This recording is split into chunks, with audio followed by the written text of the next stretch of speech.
Well, hello there. My name is James Tadeo, and in this tutorial I'm going to show you how to add a PHP block in pagebuilder. The first thing we need to do is just head over to Builders, right over here. Then go to pagebuilder. You'll notice at the top there, it's Administration, pagebuilder.php. The next step is just go to, let's say, the home page, like this one here. And then it loads, and we see all this.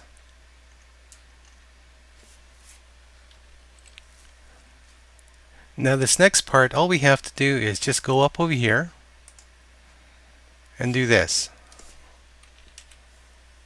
See where it says at the top there, where it says pagebuilder.php !action _sys equals addCodeBlock. That's all we have to do, and press enter. And then we get this OK status.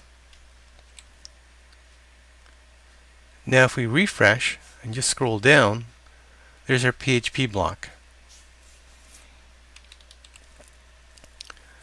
We can now use it like any other block. For example, I can take it and just drag it over and put it at the top over here.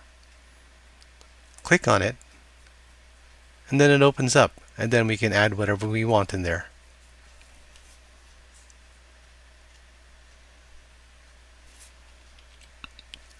For example, here's something I did really quickly. I named it Hello World, and I added this in here, and then I saved it, and then we can take a look at it. Here's what that looks like right now. So we can go back here and change it as well. So click on it,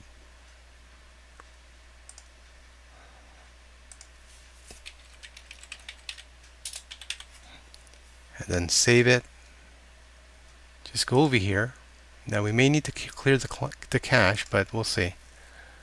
There we go. We didn't have to clear the cache.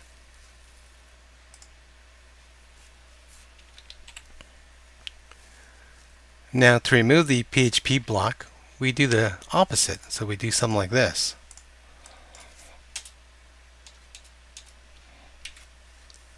So action _sys equals removeCodeBlock, and press enter. You get the status and refresh. And it's gone.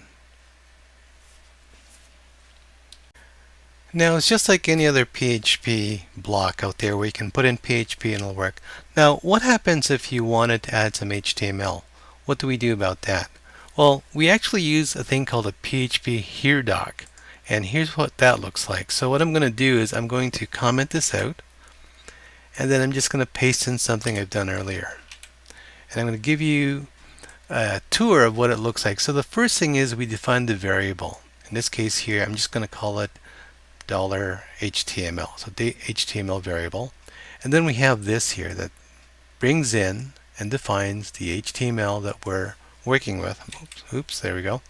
And then between this area and this area here, okay, is where we place our HTML. And then it's treated just like any other PHP where we echo it out, echo out the variable, and then we'll actually get whatever is in between here. Now here's something to keep in mind. Here's a caveat. You have to make sure that this and this are always lined up on the left margin. There can't be any spaces there, otherwise it's not going to work. That's just the way it's made at this time. So if I click save and then go over here and refresh, we should see it. And there we go.